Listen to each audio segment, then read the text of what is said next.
നമസ്കാരം. നമസ്കാരം. പുതിയ പുതിയ വഴിത്തിരിവുകളാണ് ഇ ഡിയെ ആക്രമിച്ച കേസുമായി ബന്ധപ്പെട്ട് പറഞ്ഞു കേൾക്കുന്നത്. ഈ കഴിഞ്ഞ 27-ാം തീയതിയായിരുന്നു ബേക്കറി ജംഗ്ഷനിലുള്ള പിണറായി വിജയൻ്റെ വീട്ടിൽ ഇ ഡി റെയ്ഡിനെത്തുന്നു. പിണറായി വിജയൻ്റെ മകൾ വീണ വിജയനും CMRL എന്ന കമ്പനിയും വീണ വിജയൻ്റെ കമ്പനിയായ എക്സാലോജിക് എന്ന കമ്പനിയും തമ്മിൽ നടന്ന ഒരു ഇടപാടിൻ്റെ പേരിലുള്ള അന്വേഷണത്തിൻ്റെ ഭാഗമായി ഇ ഡി റെയ്ഡിനെത്തി. പിണറായി വിജയൻ മുഖ്യമന്ത്രി ആയിരുന്നപ്പോൾ ഒരിക്കലും കേന്ദ്ര അന്വേഷണ ഏജൻസികൾക്ക് ഈ കേസുമായി ബന്ധപ്പെട്ട് പിണറായി വിജയൻ്റെ വീടിൻ്റെ ഗേറ്റ് വരെ പോലും എത്താൻ സാധിച്ചിരുന്നില്ല.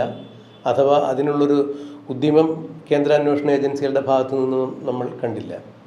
പിണറായി വിജയൻ മുഖ്യമന്ത്രി സ്ഥാനം പോയി വീണ്ടും പ്രതിപക്ഷ നേതാവായതോടുകൂടി കോടതി ഇടപെടലിലൂടെ തന്നെയാണ്, അതായത് CMRL എക്സാലോജിക് കേസിൽ ഇ ഡിക്ക് അന്വേഷണവുമായി മുന്നോട്ട് പോകാം എന്നുള്ള കോടതിയുടെ ഭാഗത്തു നിന്നും ഇടപെടലുണ്ടായി. CMRL കൊടുത്തിരുന്ന അന്വേഷണത്തിലെ തടസ്സ ഹർജി സ്റ്റേ നീങ്ങിയതോടുകൂടിയാണ് ഇ ഡി റെയ്ഡിന് വേണ്ടി പിണറായി വിജയൻ്റെ വീട്ടിലെത്തിയത്. അന്ന് റെയ്ഡ് നടക്കുന്ന സമയത്ത് ലോകം മുഴുവൻ കണ്ടതാണ്. ഇ ഡി പിണറായി വിജയൻ്റെ വീട് അകത്ത് റെയ്ഡ് ചെയ്യുന്നു. തത്സമയം CPMൻ്റെ മുൻ മന്ത്രിമാരും MLA-മാരും അതുപോലെ പാർലമെൻറ്റേറിയന്മാരുമെല്ലാം പ്രാദേശിക നേതാക്കളുമെല്ലാം ചേർന്ന് ആ വീടിന് മുമ്പിൽ റോഡിൽ കുത്തിയിരിക്കുന്നു. ഗതാഗത തടസ്സം സൃഷ്ടിച്ചുകൊണ്ട് ഇ ഡിയെ പ്രതിരോധിക്കും, ഇ ഡിയെ ഞങ്ങൾ അങ്ങനെ ചെയ്യും ഇങ്ങനെ ചെയ്യും, പിണറായി വിജയൻ എന്ന നേതാവിനെ ഇല്ലാതാക്കുന്നതിന് വേണ്ടി കേന്ദ്ര അന്വേഷണ ഏജൻസി ഇ ഡിയെ ഉപയോഗിച്ചുകൊണ്ട് നടത്തുന്ന അന്വേഷണ പ്രഹസനമാണ് എന്നൊക്കെയാണ് പറഞ്ഞത്. പിന്നീട് ഇ ഡി റൈഡ് കഴിഞ്ഞ് പോകുമ്പോൾ ഈ കൂടി നിന്ന ആളുകൾ ഇ ഡിയുടെ വാഹനം ആക്രമിക്കുന്നു. വാഹനത്തിൻ്റെ ചില്ല് തകർന്ന ഒരാളുടെ കണ്ണിൽ കയറുന്നു.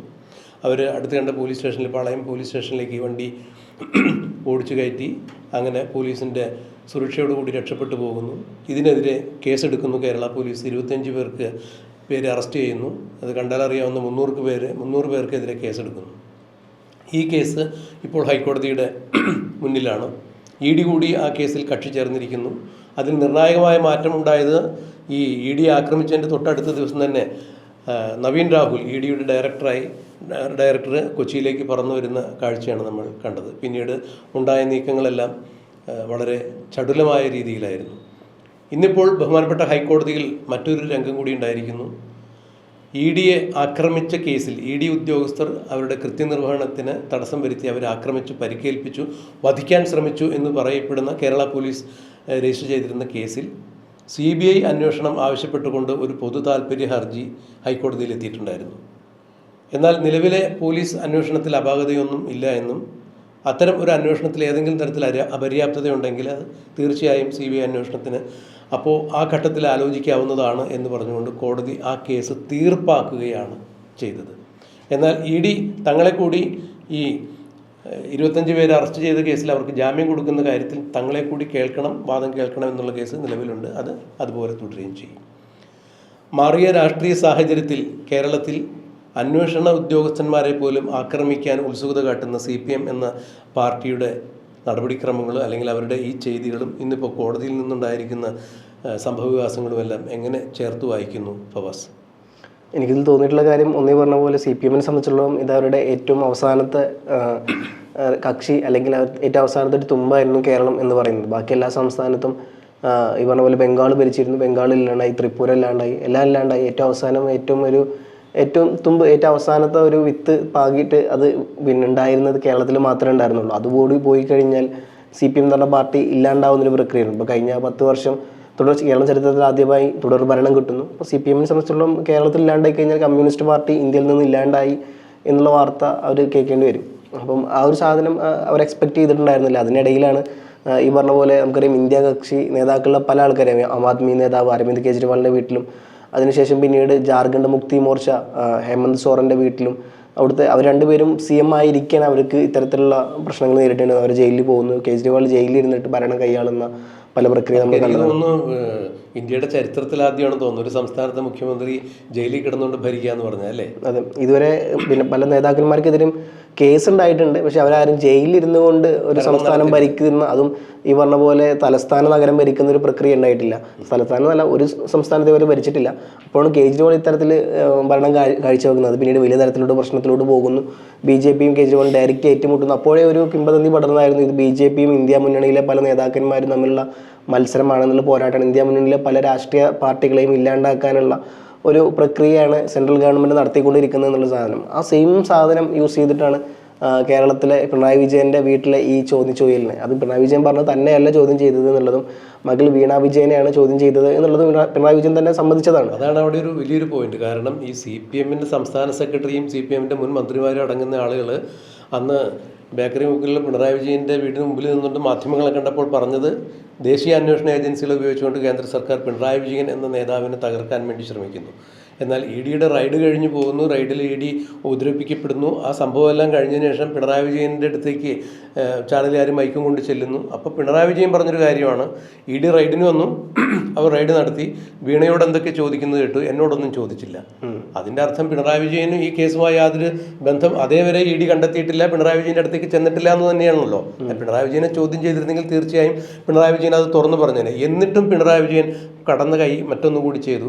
ഇതിനെ നമ്മൾ ഒരുമിച്ച് ചേർക്കും. അതായത് വീണ വിജയൻ ഒരു സ്വതന്ത്ര വ്യക്തിയാണെന്നും അവരും CMRL എന്ന് പറയുന്ന കമ്പനിയും തമ്മിൽ നടന്ന സേവന വേതന കരാറിലുള്ള ഇടപാടാണ് നടന്നത്, അതുകൊണ്ട് എൻ്റെ കൈകൾ ശുദ്ധമാണ്, വെറുതെ വീട്ടിലിരിക്കുന്നവർ നിയമസഭയിലേക്ക് വലിച്ചെടുക്കരുത് എന്ന് പറഞ്ഞുകൊണ്ട് മാത്യു കുഴൽനാടൻ MLAക്ക് നേരെ ക്രുദ്ധനായി സംസാരിക്കുന്ന മുഖ്യമന്ത്രി പിണറായി വിജയനെ നമ്മൾ അന്ന് നിയമസഭയിൽ കണ്ടു. അങ്ങനെയെങ്കിൽ അന്ന് സ്വതന്ത്രമായൊരു വ്യക്തിയാണ് വീണ, സ്വതന്ത്രമായ ഇടപാട് അവിടെ നടന്നു എന്ന് പറയുമ്പോൾ ഈ കാര്യത്തെ നമ്മൾ ഒരുമിച്ച് ചേർക്കുമെന്ന് പിന്നീട് വീണ വിജയൻ എൻ്റെ ED റൈഡിന് ശേഷം പിണറായി മാധ്യമങ്ങളോട് പറഞ്ഞതും അസ്വാഭാവികതയുണ്ട്. ഇപ്പോൾ ഈ കാര്യത്തിൽ മൊത്തത്തിൽ ഇപ്പോൾ CPM എന്ന സംഘടന പൊതുജനങ്ങൾക്ക് ആശയക്കുഴപ്പമുണ്ടാക്കുന്ന രീതിയിലുള്ള പെരുമാറ്റ രീതികളാണ്. ED ആക്രമിച്ചതിൻ്റെ ആ ആദ്യത്തെ ചൂടൊന്നും പിന്നീട് വീണ വിജയനെ ED ചോദ്യം ചെയ്യാൻ വേണ്ടി വിളിച്ചു വരുത്തിയപ്പോൾ കണ്ടില്ല, ആരും അങ്ങോട്ട് എത്തി നോക്കിയ പോലുമില്ല. പിന്നീട് AK ബാലനും തോമസ് ഐസക്കും അതുപോലുള്ള ബ്രിട്ടാസും അടക്കമുള്ള CPM മുതിർന്ന നേതാക്കൾ പറയുന്നത് കേട്ടു, വീണയ്ക്കെതിരെയുള്ള കേസ് വീണ പ്രതിരോധിച്ചോളും, അവരൊരു സ്വതന്ത്ര വ്യക്തിയാണ്, അവർ CPM ഘടകമല്ല, പാർട്ടിയിൽ അംഗത്വമില്ലാത്ത ആളാണ്, അതുകൊണ്ട് അവർക്കെതിരെയുള്ള ED കേസുകളോ മറ്റേത് കേസുകളോ അവർ നോക്കിക്കോളും, പാർട്ടി അതിൽ ഇടപെടില്ല എന്നാണ് പറഞ്ഞത്. ഇത്തരം ഒരു സാഹചര്യം നിലനിൽക്കുമ്പോഴാണ് ഇപ്പോൾ EDയുടെ ഈ കേസുമായി ബന്ധപ്പെട്ട് പൊതു താൽപ്പര്യ ഹർജിയാണ് കോടതിയിലെത്തിയത്.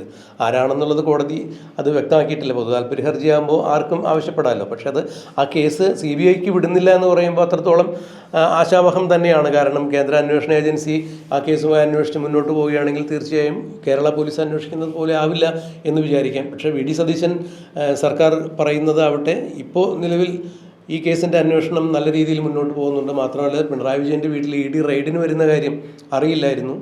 ED റെയ്ഡിന് വന്നു കഴിഞ്ഞോ ഇത്തരം കോലാഹലങ്ങൾ ഉണ്ടാകുമ്പോഴാണ് പോലീസ് അത് അറിയുന്നത്. പിന്നീട് പോലീസിൻ്റെ ഇടപെടൽ സ്തുത്യർഹമായിരുന്നു, 25 പേരെ അറസ്റ്റ് ചെയ്തിട്ടുണ്ട് എന്നൊക്കെയാണ് അവർ പറഞ്ഞത്.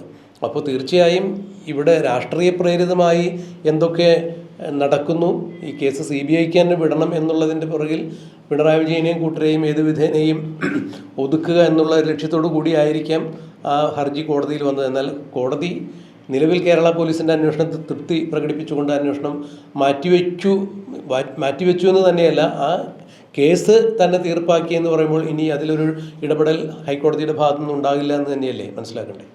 ഇതിലിപ്പോൾ ഞാൻ നേരത്തെ പറഞ്ഞു വെച്ച് വന്ന കാര്യം അതൊന്ന് കംപ്ലീറ്റ് ആക്കണം എന്ന് തോന്നുന്നു. കാരണം ഇത് ഏറ്റവും കൂടുതൽ ഇപ്പം ഇന്ത്യ മുന്നണിയിലെ പല നേതാക്കന്മാരും ഇത്തരത്തിൽ ചോദ്യം ചെയ്യപ്പെട്ടപ്പോഴും അത് യൂട്ടിലൈസ് ചെയ്യാൻ ഇപ്പം നമ്മൾ കണ്ടതാണ്. പിണറായി വിജയൻ്റെ മകളെ ചോദ്യം ചെയ്തപ്പം അത് ഏറ്റവും കൂടുതൽ ഉപകാരപ്പെട്ടത് ദേശീയ തലത്തിൽ വലിയ ആളായി മാറിയത് പിണറായി വിജയൻ തന്നെയാണ്. കാരണം ഈ പറഞ്ഞ പോലെ SP നേതാവ്, സമാജ്വാദി പാർട്ടി നേതാവിൻ്റെ അഖിലേഷ് യാദവിൻ്റെയും അതേപോലെ തന്നെ RJD നേതാവ് അരവിന്ദ് കെജ്രിവാൾ പോലത്തെ പല നേതാക്കളും, ദേശീയ നേതാക്കന്മാർ പിണറായി വിജയന് സപ്പോർട്ടായിട്ട് വരുന്നത് നമ്മൾ കണ്ടതാണ്.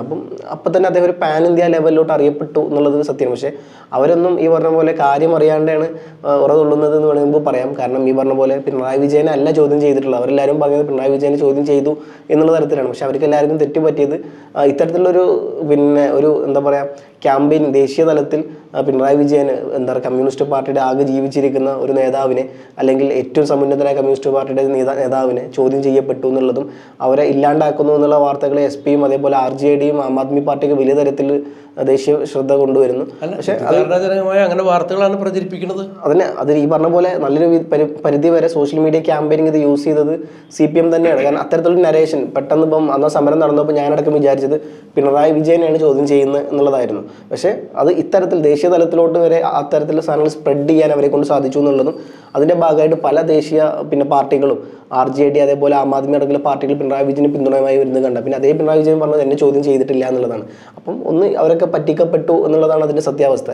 മറ്റൊരു കാര്യം ഇങ്ങോട്ട് വരുമ്പം ED ഈ വിഷയം EDയെ സംബന്ധിച്ചിടത്തോളം രണ്ടും കൽപ്പിച്ചിട്ടുള്ള ഒരു പോരാട്ടം തന്നെയാണ്. കാരണം ഇത്രയും കാലം പല സംസ്ഥാനത്തും കേസുകൾ എടുത്തിട്ടുണ്ടെന്നുണ്ടെങ്കിലും അതിനെല്ലാം ഉപരി അവരുടെ ED അന്വേഷണ വിഭാഗത്തെ തന്നെ നടു റോഡിൽ തടഞ്ഞു നിർത്തുകയും ഇഷ്ടികയും കോലും വടിയൊക്കെ കൊണ്ട് അവരെ തല്ലുന്നൊരു പ്രക്രിയ വരെ ഉണ്ടായതാണ്. രീതിയിലുള്ള പെരുമാറ്റ രീതി. അതെ. അപ്പം EDയെ സംബന്ധിച്ചിടത്തോളം ഡു ഓർ ഡൈ.